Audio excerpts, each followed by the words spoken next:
शिवसेना ने विधान परिषद के सभापति को हटाने के लिए एनसीपी का साथ देने के लिए बीजेपी को दुर्योधन बता डाला। शिवसेना ने सामना में पीएम मोदी पर भी निशाना साधा। सामना में लिखा है कि ये कांग्रेस और एनसीपी का आपसी मामला था। इसमें बीजेपी को बीच में पड़कर दुर्योधन बनने की कतई जरूरत नहीं थी। विधानसभा चुनाव के दौरान मोदी कह रहे थे कि काका भतीजे से महाराष्ट्र को बचाना है। आज वही मोदी अपने भाषण में काका साहब को मार्गदर्शक बताते हैं।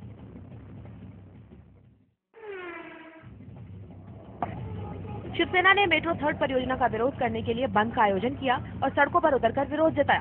दरअसल गिरगांव और कालका देवी इलाके में इस परियोजना के चलते लगभग 850 घरों को तोड़े जाने का प्रस्ताव है। इसी से नाराज शिव सैनिकों ने सरकार के खिलाफ नारेबाजी की और दुकानें बंद रखी। ऐसे में आम लोग भी शिवसेना के साथ हैं और उनका कहना है कि विकास के नाम पर हमारे घरों को तोड़ा जा रहा है। वहीं मौसम की मार झेल रहे किसानों का कर्ज माफ करने के लिए 171 करोड़ रुपए देने का ऐलान किया गया।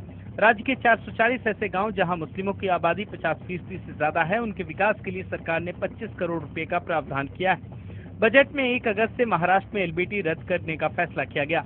सरकार बजट को जनता का बजट बता रही है। हालांकि विपक्ष पूछ रहा है कि लोक लुभावन घोषणाओं को पूरा करने के लिए सरकार पैसे कहां से लाएगी। बहराइच के हिंदू सम्मेलन में बोलते हुए साध्वी प्राची ने महात्मा गांधी को अंग्रेजों का एजेंट बताया और कहा कि चरखा घुमाने से आजादी नहीं मिली। साध्वी ने पूर्व प्रधानमंत्री इंदिरा गांधी पर भी निशाना साधा और कहा कि उन्होंने गौ हत्या का मामला लेकर गए संतों पर गोलियां चलवाई, जिसके चलते उनकी इस तरह की मौत हुई। जेडीयू अध्यक्ष शरद यादव ने साध्वी को फालतू बताते हुए उनके बयान पर ध्यान न देने की बात कही।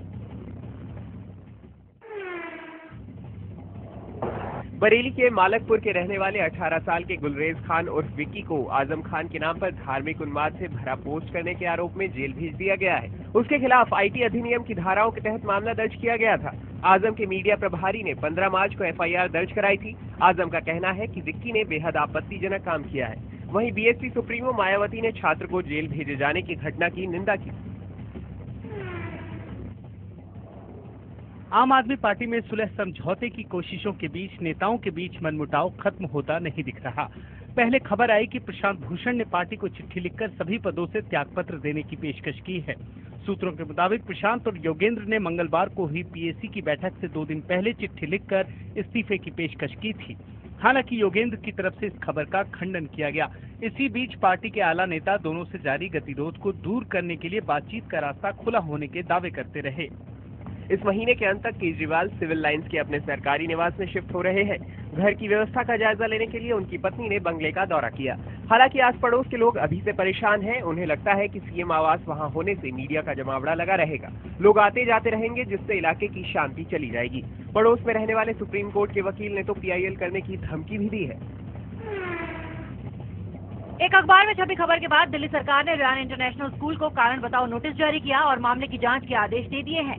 सरकार ने स्कूल से 3 दिनों के अंदर जवाब मांगा है। एक अखबार ने खबर छापकर ये दावा किया था कि रियान इंटरनेशनल ने अपने सभी स्कूलों में बीजेपी का सदस्यता अभियान चला रखा है। हालांकि रियान स्कूल ने इस तरह के किसी भी अभियान से साफ इनकार किया है। संसद में बोलते हुए शरद यादव ने कहा कि वो महिलाओं की इज्जत करते हैं। उन्होंने सांवली महिलाओं से भेदभाव की बात उठाई थी, न कि नस्ली टिप्पणी की थी। स्मृति ईरानी को लेकर उनके रुख में नरमी नजर आई। शरद ने कहा कि वो स्मृति ईरानी की इज्जत करते हैं और जब स्मृति ईरानी की डिग्री पर बवाल मचा था तो उन्होंने ही सबसे पहले उनका बचाव किया था। सुरक्षा एजेंसी और खुफिया सूत्रों ने लश्कर की इस बड़ी साजिश का पर्दाफाश किया है। जानकारी के मुताबिक सरहद पर पीओके के आतंकी कैंपों में लश्कर के 60 आतंकियों को भारत पर हमले के लिए खास ट्रेनिंग दे रहे हैं। ये ट्रेनिंग 26/11 के मास्टरमाइंड लखवी के लोगों की तरफ से ही दी जा रही है। इसमें पिछली बार की तरह आईएसआई का पूरा रोल है। आशंका जताई जा रही है कि घाटी में बर्फ पिघलने के बाद ये आतंकी घुसपैठ कर बड़ी घटना को अंजाम दे सकते हैं। डीके रवि के परिवार ने मुख्यमंत्री सिद्धरमैया से इंसाफ की मांग की। रवि के माता पिता का कहना है कि अगर उनकी बात नहीं सुनी गई तो वो खुदकुशी कर लेंगे। उधर रवि की संदिग्ध मौत के बाद बेंगलुरु में भी वकीलों ने विरोध प्रदर्शन किया।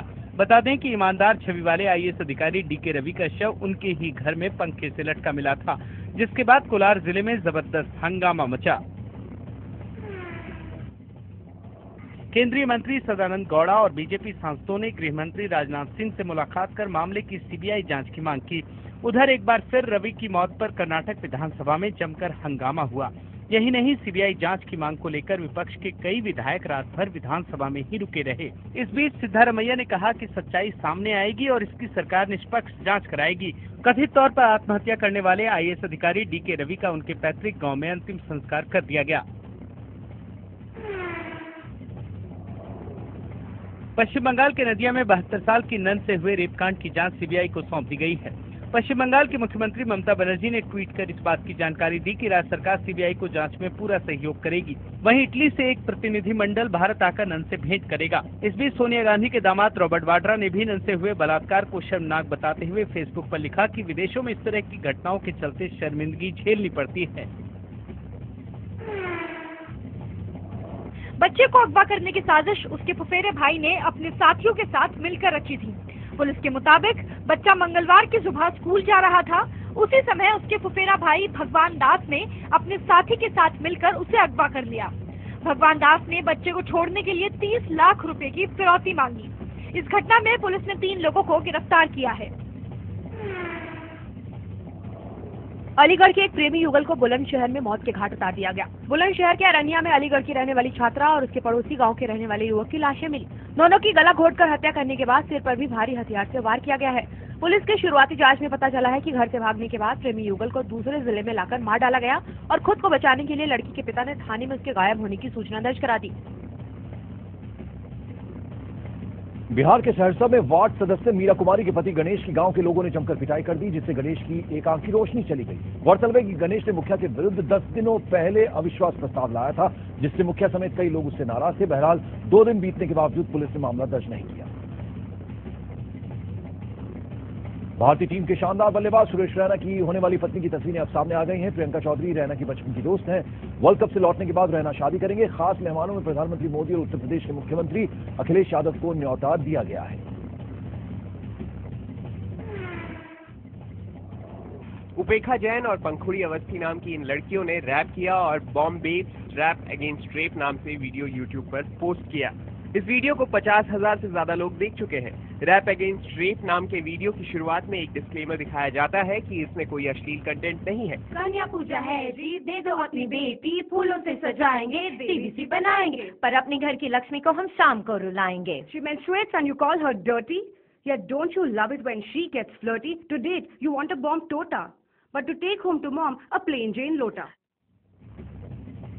बिना ईंधन दुनिया की यात्रा पर निकला सोलर इंपल्स विमान वाराणसी पहुंच गया है। इससे पहले इसने गुजरात में लैंडिंग की थी। सूरज की ऊर्जा से चलने वाले इस विमान की यात्रा पिछले सप्ताह संयुक्त अरब अमीरात के अबुधाबी से शुरू हुई थी।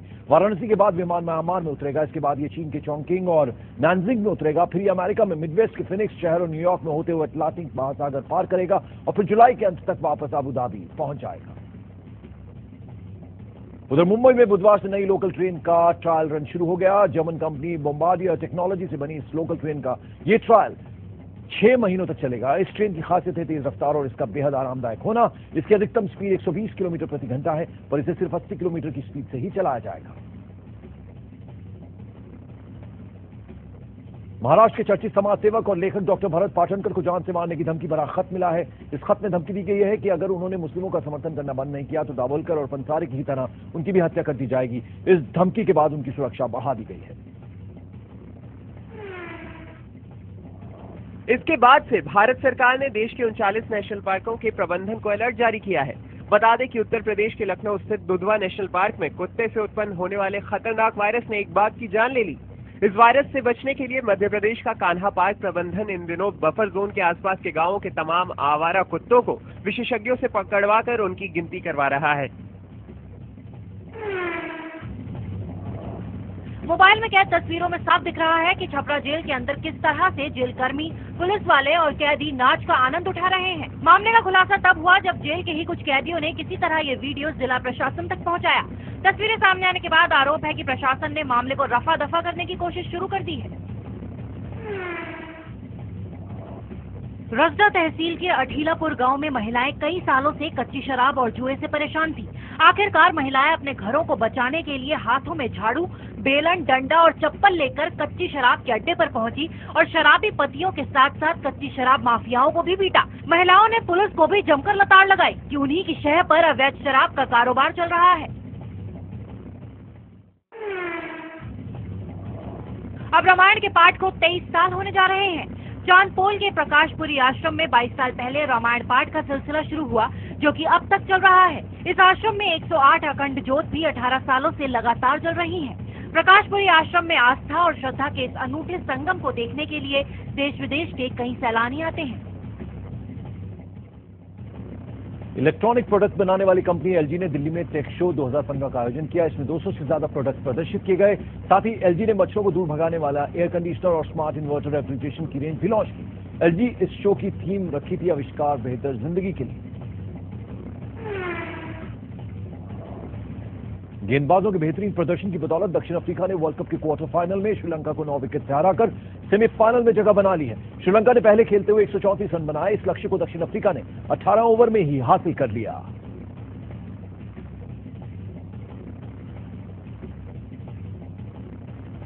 दक्षिण अफ्रीकी गेंदबाज जॉन पॉल ड्यूमिनी ने श्रीलंका के खिलाफ हैट्रिक की। उन्होंने श्रीलंकाई कप्तान एंजेलो मैथ्यूज, नुवान कोलासेक्रा और थिरांडू कौशल के रूप में लगातार 3 गेंदों पर 3 विकेट लिए। ड्यूमिनी विश्व कप इतिहास में हैट्रिक लेने वाले पहले दक्षिण अफ्रीकी खिलाड़ी हैं।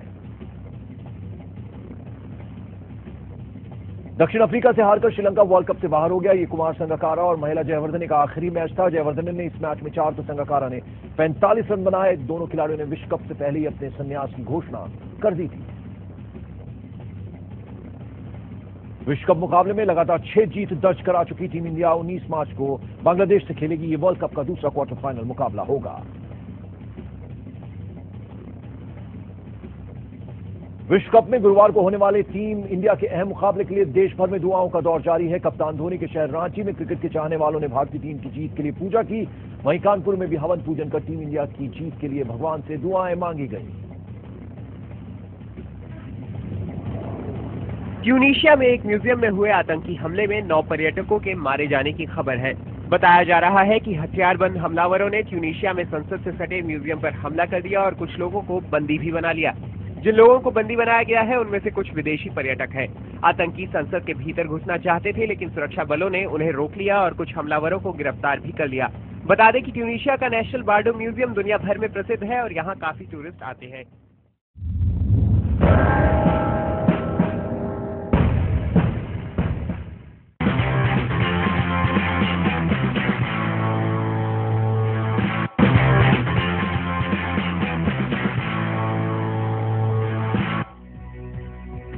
सलमान खान की फिल्म बजरंगी भाईजान में नवाजुद्दीन सिद्दीकी एक बदमाश पाकिस्तानी नेता की भूमिका निभाते हुए दिखेंगे। सलमान की पिछली फिल्म किक में भी नवाजुद्दीन एक विलेन की भूमिका में थे। सुपरस्टार सलमान खान के दीवाने उनकी फिल्मों से पहले सांस रोककर उनकी फिल्म के पहले लुक का इंतजार करने लगे हैं। बुधवार को सुबह से ही ट्विटर पर बजरंगी भाईजान अराइविंग हैशटैग टॉप 10 में ट्रेंड कर रहा था। कटरीना कैफ का मोम का पुतला जल्द ही लंदन के मैडम तुसाद म्यूजियम में लगाया जाएगा। खबर है कि 27 मार्च को लंदन में इस पुतले का उद्घाटन होगा।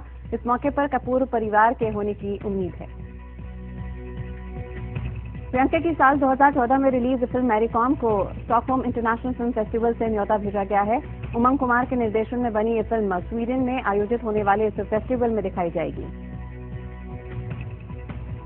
सुनने में आया है कि कंगना रनौत की film Tanu with Manu returns 1967 में आई फिल्म मेरा साया से काफी मिलती जुलती है। फिल्म में कंगना और माधवन की जोड़ी एक बार फिर से दिखाई देगी।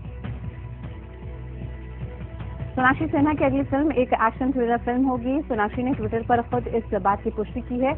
ये फिल्म आर मुर्गदौस के निर्देशन में बनने वाली है। इस साल श्रुति हासन एक और गाने को अपनी आवाज दे रही हैं। अक्षय कुमार की नई फिल्म गब्बर इज बैक के एक गाने के लिए श्रुति ने अपनी आवाज दी है। उन्होंने ये गाना सिर्फ आधे ही घंटे में रिकॉर्ड कर लिया।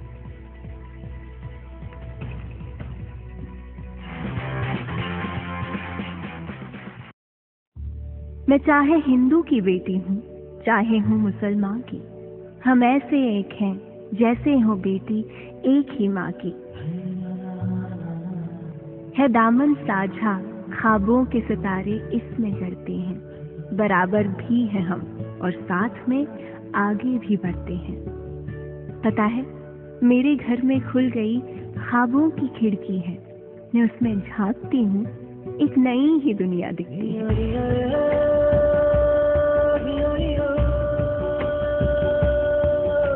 बुजुर्गों ने जो सींचे थे नई उम्मीद के पौधे, वो देखो लहलहाने लग गए हैं बातों बातों में। नया एक हौसला मुझ में है, आहट नन्हे पाँव की, अपनी तकदीर की गुल्लक भरे हर लड़की गांव की। नजर न तुम लगाओ यूं बदलती मेरी दुनिया को, चलेंगे साथ मिलके हम, है मेरी जिंदगी में रोज नया कदम। समाजवादी पार्टी।